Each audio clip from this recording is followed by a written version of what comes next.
ready?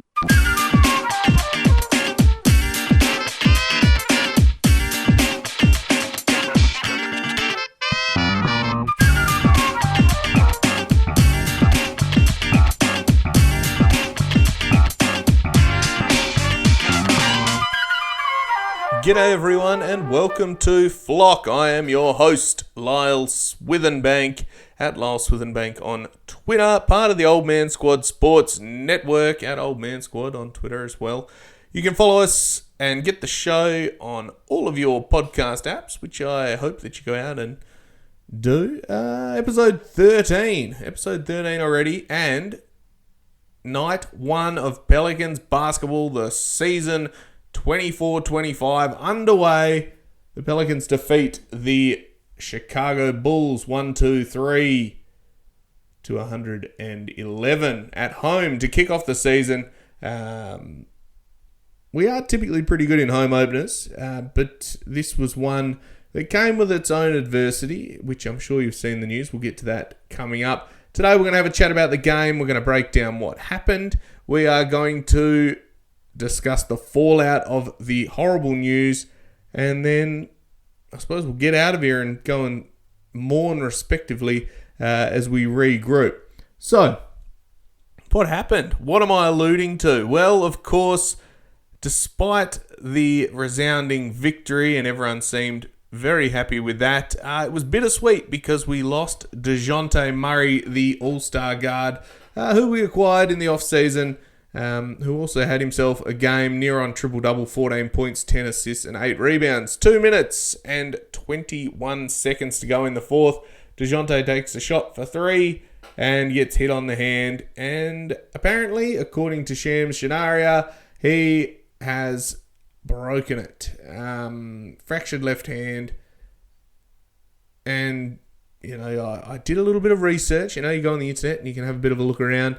And it looks like it could be, up to 2 months recovery from that, which hoping, touch wood, cross all of the fingers and toes, that it's not that bad. He was clapping after the game. We saw vision of that. He was holding the ball. I hope that it's not too bad of a break. It can be back in, 2 weeks, which would be the ideal situation. But unfortunately, we come away with a man down after one game, and it was a game that had so much to be excited about. There was so much potential with this one.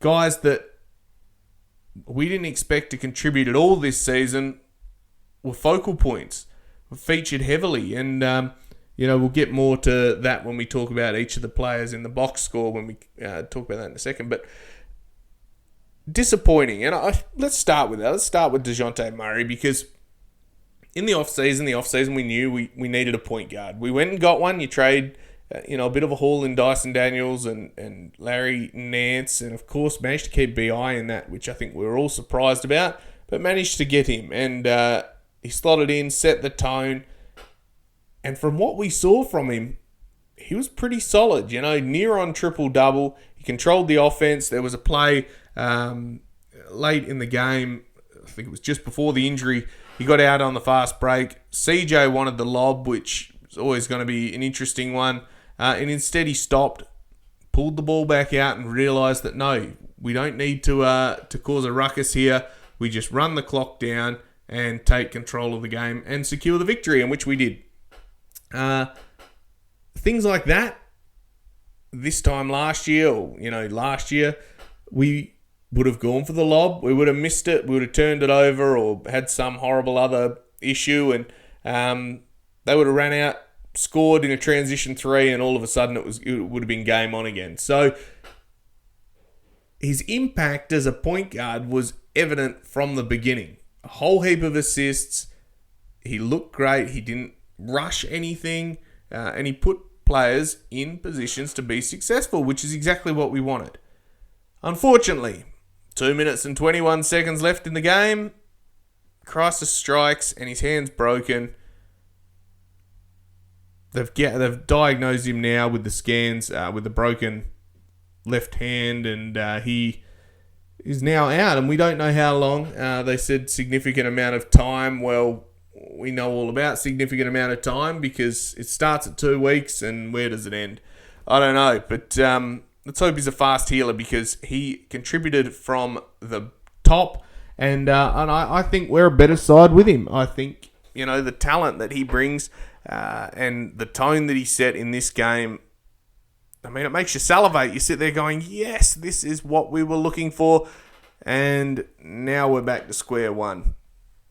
So, what transpired in this game besides the unfortunate news about the injury? Well, we started the lineup with BI, with Herb, with CJ, with DJ, and with Tice. Now, this was because Zion was out with a virus. He's a bit crook, a bit under the weather, and couldn't get himself right for this, which, the virus knocks us all around. You don't want to come out and then share it to the rest of the team, and then we got no players. We also had no Trey Murphy as he continues to recover from his hamstring that he suffered in the preseason. So we went in a little bit undermanned. Not to say that we weren't more than capable of winning this game, but Zion makes a difference, right? Trey makes a difference. What we did see instead was Brandon Ingram be every part of Kingram that we've seen throughout. He had 33 points, 7 rebounds, 2 assists, 2 steals, and a block, 13 of 23 shooting, 3 of 5 from 3, including a couple of big buckets down the stretch that really blew the game open. Only 4 free throw attempts, despite getting absolutely smoked every single time he went into the paint. He got hacked to the living daylights, but what can you do? I suppose you just go strong and hope for the best. So he did that without shooting the free throws, right? Which I think's wildly impressive. Who else was good? We had Herb Jones. Quiet night from him offensively. Had a nasty tumble to start the second half, but came back out. 2 points, 4 rebounds, 2 assists, 2 steals, 1 of 6. Offensively, not his best game. Defensively was great, impacting everything, putting players in positions to be successful, and really leading from the front, the head of the snake, as they like to say to him, or they like to refer to him on that defensive end of the ball, which was great. CJ McCollum, 23 points, 2 rebounds, 5 assists, 1 steal, 1 block, 9 of 19 shooting, 5 of 11 from 3, which is 45%, so we'll take that. And 0 turnovers. 0 from CJ. Gosh, has he turned the corner? I don't know, but fingers crossed. And I think with CJ, I've been wildly critical of him throughout the journey based on his decision making. I love him playing off the ball. If he's going to be catching, shooting and trailing threes and, sometimes doing his little dribble moves to get himself into the paint for his little floater, do that. Be a scorer. Hunt your shots. But when you're put in a position to be able to do so, the disappointing flow-on effect of DeJounte going down is that now CJ's going to start taking over more ball handling. Again, you'd imagine he would go back into that point guard type role, which is not his best position. And I think everyone can agree with that. He's much better catch and shoot, playing off the ball. Because the stats don't lie, right? He shot 45% from threes. I reckon all of them except one step back was it was catch and shoot. So I don't know, but we'll see. And you still got to slot Zion back in, so we'll see how this transpires. DeJounte, 14, 8, and 10, as I said. He had 4 of 15 shooting. Not his most efficient night, to say the least. But what I did like about him is that he attacked the basket. Every time he wanted to push it, or he saw the opportunity to push it, he did, and he attacked. And that ended up getting him a whole heap of free throws. He had 7 free throws attempts, led the team with that.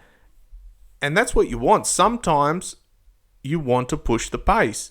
And we saw that. He actually gets the ball up and down the court really quickly. When he has the ball, he is across that line by the 18-second mark. At the latest, he's pushing it. There wasn't any of this like meandering until it was time to close the game off, where we didn't want to extend it and just move at the correct pace. So the point guard mentality, I was impressed with DeJounte. I'm just sad that we're not going to see him for a little bit. And finally, the man in the middle, Daniel Tice, in his debut officially for the Pelicans, 2 rebounds, 3 assists, 2 steals, 3 blocks, 3 of 5 shooting. Now, for your center, it's difficult because you want him to get rebounds, and we know that we're going to have a deficiency in rebounds overall. The difficulty here is that, well, I suppose the difficulty that doesn't show up on the stat sheet is Daniel Tice was switching just as much as anyone else, right? So he wasn't necessarily always near the basket, or he was boxing out while some of the smaller guys came in and grabbed the ball. The gang rebounding was exceptional in this one. I really enjoyed watching everyone else hunt rebounds. I mean, we'll talk about it I might as well talk about it now, in fact. Rebounds, Herb, 4. Ingram, 7. 2 from Tice, 2 from CJ, 8 from Murray, 7 from Messi, 7 from Hawkins, 3 from Green, 1 from Robinson Earl, 1 from Carlo in garbage time. Or in, bonus time. That, to me, shows a team that has understood their role and what their deficiency is in their team. There is not another person out there that is going to bail you out and gobble in 14 or 15 rebounds or more like Jonas used to. Everyone has to go and get it. And if it means everyone gets 5 or the average is, 3 or 4 or 5 each, then so be it. But everyone has to have a desire to go and do that dirty work and get that rebound. And we did that tonight. I thought the transition, I think it was 23 turnovers, we'll get to it, that for 30 fast break points. That's exactly how we want to play. And perhaps it's that you're playing against the Bulls who are still working it out. Giddey is a new addition and Zach LaVine coming back and they're trying to work out what they are. But still NBA players, to turn a team over that many times and to score in transition that much, that's meaning that the game plan was working. And I can only be happy with that. So, we're a bit on a tangent, but we move back to the bench. Yves Messi was our backup center in this 22 minutes. And, coming into the season, I don't think anyone would have said that Yves was the backup until we started seeing it in preseason and he had some flashes. But gosh, this is an excitement machine. He's so athletic. I thought he played really well. There was, of course, some teething issues. Sometimes he was out of position. He got pushed off the ball under the basket once by Giddey. There's developmental issues which we knew were going to be there. But I don't think we expected a baby jump hook and some footwork that looked like Hakeem Olajuwon and, some flying in dunks. And we knew he was athletic, but the blocks he tries to block everything. And one thing that he has definitely taken on board is not jumping at everything. Because I don't even think he fouled. Personal fouls, he had 2. 2 personal fouls. I remember he had, in the first preseason game, he had 5 in about 6 minutes. All of a sudden, he's not jumping forward, he puts his arms up straight, and the umpires are letting him play. They're giving him the benefit of the doubt that he's going straight up and watching the offensive players barrel into him by staying nice and strong and tall. He doesn't foul them. And in this game, let's hope it continues. He's, of course, going to get the rookie whistle. Gosh, say that 15 times quickly. But he didn't. In this one, he got the benefit of the doubt, and I thought he played really, really well. And it was interesting to see him play with a good point guard like DeJounte, who's throwing him lobs and, getting him in a position to be successful. It's not hard. Set a screen, roll to the basket, I'll find you. And as soon as he hit the first lob, it opened the defense up so that DeJounte could attack, or BI, or whoever else got downhill and could attack the basket because of the threat of the attacking on the rim by Messi. So I was really impressed. I thought for how far he felt that he was away, 22 minutes with a +4 rating, 3 blocks and a steal. He was hustling all over, 12 points and 7 rebounds. I wasn't expecting that. I was not expecting that at all. Will we have games where he's just completely awful? No doubt. I think there will be games, but what we are seeing is flashes. And if we put him in position to be successful and make the game easier for him by putting good players around him, well, I think he could be a really solid piece in a team that desperately needs size and athleticism. So watch this space, I guess. The other guy that played really well, almost identical stats, was Jordan Hawkins as the first guy off the bench. He played 27 minutes. He had 13 points, 7 rebounds, 1 assist, 1 block, and the block was exceptional, and 4 of 9 shooting, 3 of 6 from 3. He was great. The guy just gets the ball and he puts it in the basket. And if you're coming off the bench as a 6-man, that's all we want. When your number's called, score the ball. And that's what he did. I was really impressed with Hawkins. I think he's going to have a great year. He looks fit. He looks stronger. The rebounding was a lovely little added bonus. He hunts rebounds, and his defense isn't nearly as bad as it was last year. He's got stronger, he's got cleverer, and he's, I think, reading the player that he's on better. So he's forcing them into situations where, you'll have a player behind you, or, you can funnel him into a 2-on-1 where there's no space, or, I think he's getting cleverer on that end of the ball, which, that's all we can ask. We're a defensive-minded team. And I think we know that that's going to be that again, even with the array of offensive talent. But if you're getting every guy to buy in on it and just play defense to the best of their ability, we'll be all right. So I was excited with that. I thought he was good. Another guy in his debut, Javonte Green, 9 points, 3 rebounds, 1 assist, and 4 steals, 3 of 3 shooting. He's fun. He's fun. He's a Willie Green type guy. We're going to see him at different points throughout the season. He hustles hard. He attacks the basket. He defends like a madman. And I think he's great. I think he's exactly what the team needed. He's got a bit of shit on his liver, a bit of grit. And that's what we like to see. We want a guy like that is just willing to do the dirty work and get the benefit of getting out in transition now and then and attacking the rim. There was a play, I think it was the last play of the second quarter of the half, I guess. CJ subbed out. Javonte came in for the defensive switch. And he gets a steal. All of a sudden, Herb's having a shot from half court for 3.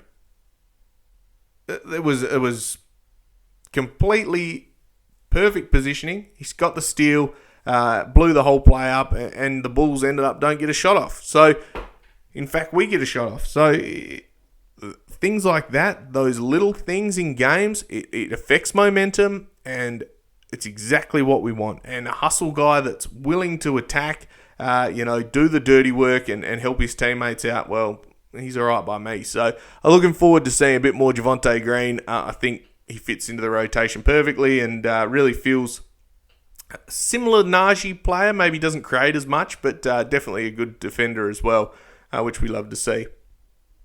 Jose's minutes, only 12 in this. I suppose the depth chart now is DeJounte, and then the guard rotation is a little bit tricky because CJ does a bit of the point guard stuff, and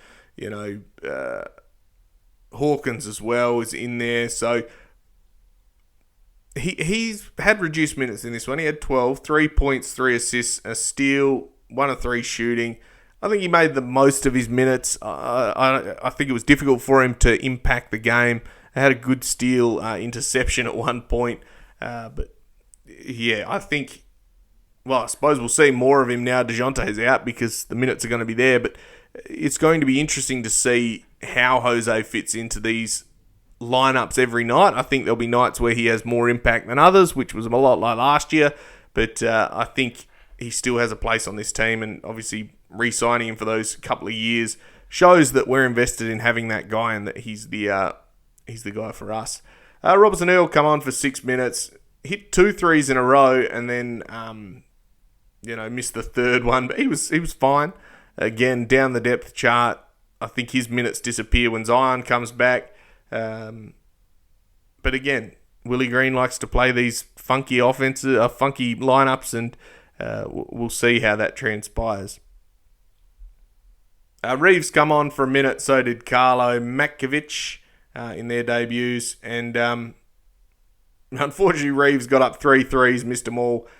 Carlo had a rebound and an emphatic block with a minute to go, but by then it was all said and done. We were pretty much well ahead, and had just, I think BI intentionally fouled and got all the guys out, and we sat down. Unfortunately, I wish he had done it 2 minutes and 30 earlier, because then we wouldn't have had DeJounte Murray with a broken hand. But it is what it is, I guess. We move, we persevere, and hopefully he heals quickly. But so that was the box score for them. I mean, shining light was Zach LaVine. He was really good. Vucevic had 21 and 11. White with 10. Giddey with 14. And Smith with 15 off the bench. So, I mean, they had their bright sparks as well, but unfortunately just couldn't put it together when it mattered. And I think our talent just beat them out, really. They couldn't take care of the ball, and we punished them, which is exactly what our mentality has to be. If they're gonna be loose with it, then exploit it. So I look forward to us continuing on that vein as we continue through the season. We go to the key stats. The summary. Quarter by quarter, we won the first one, 29-25. Lost the second, 30-33. There was a game of runs in that. This really was a game of runs. Third quarter, DeJounte got going, so did BI, 36-25. And then the last quarter was even, 28 all. They call it the premiership quarter for a reason, the third quarter, and it's because you set the tone. We were up, and we put the foot down and closed the game out. I think in years gone by, we may have been challenged, but in this one, we looked like we wanted to win, and we did, which was really good.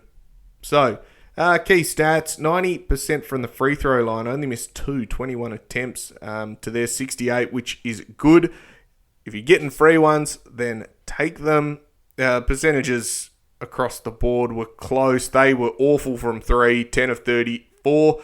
We fell short of our 43-point attempts. We had 14 of 37 for 37%. 37 threes is still a lot, right? 15 steals to 4, which is unreal. 10 blocks to 2. Defensive rebounding, we only just lost 38-35, and offensive rebounding 9-7. And I guarantee that it's going to be many nights where this happens, that we have to take advantage of the ball that we do get and take care of the possessions that we have. Rebounding and ensuring that when we have good possessions, or we have possession, that we turn them into good possessions. That's going to have to be the key, because night in, night out, there's going to be big centers and bigger people that out-rebound us. So we've got to be ready for that. And the team rebounding has got to be key, like we talked about earlier. So the one last little stat before we move on and probably get ourselves out of here. They had 21 turnovers. We had 11. Now, if we're going to have 11 turnovers for a game, we're fine. We are absolutely fine. I mean, 3 of them happened in the last quarter where we started getting a bit loose with it. Just take care of the ball. And I think Willie Green has learned that when we had a couple of those sloppy possessions, he just called a timeout. Just burned it. Guys, come for a chat. Bring it in. And steadied the ship. There's nothing worse than trying to let people play through their mistakes and it just compounding. And we saw that a lot last year, that we would, they'll play their way out of it. No, just burn a timeout, settle everyone down and go again. And I think that's growth from the coaching. We saw there was some plays where, CJ was a point guard and it was all going awry. Hang on, DJ, come down here, sub back in. Get CJ out, give him a breather. Reset, get everyone's mind right again. I love that. And that to me is the sign of a coach that's willing to learn and listen, which perhaps that's his new sort of, he's learning as well. I think he's watched a lot of games as well, knows that the season didn't go the way it was meant to towards the end, and he's got to improve as well. He's got all the tools now. What was the famous Griff quote about Alvin. He's got all the answers to the test and he still failed. Well, Willie Green's got as much talent as he's ever had. Now we've just got to get them all healthy, which I think is the age-old adage for this team. But anyway, we'll see how we go. So, next game. I think we get a couple of days off and then we're back into it. We're on the road. We head to Portland. That's a later game. That is on Friday night, Saturday morning for me, if you don't mind. I'll take that. 10 a.m. for me, so I suppose it's 9 p.m. Central Time. You're welcome for those conversions. Bit of quick maths. Late one. So let's try to go 2-0. Portland Trailblazers are in rebuild, as we know, so let's go over there, slap them around and, bank another win. Hopefully Zion's back. That virus sounds like it's awful. Let's hope he can shake it. Get on the plane and go and give Portland a bit of a touch-up, but we'll see how we go. So, we'll be back then. I think that's probably where we'll leave it at that. Disappointing. We called this episode 1-0. We won, but then the O is, gosh, DeJounte Murray. What can you do? It's tough, but, hopefully we can get the guys back together and be flying by Christmas. But we say this every year. Better to be injured now, I guess, if it's a minor one than injured at the end of the year, which, there's still time. But optimism is the key. Let's get everyone healthy and let's win some games.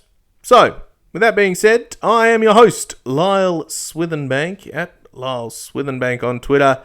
Part of the Old Man Squad Sports Network at Old Man Squad on Twitter. Make sure you go and give us a follow on all of your podcast apps. Download it and give us a 5-star review if you're so inclined. Anyway, besides that, I'll leave you at that. This has been Flock episode 13. Stay safe and, of course, bye for now.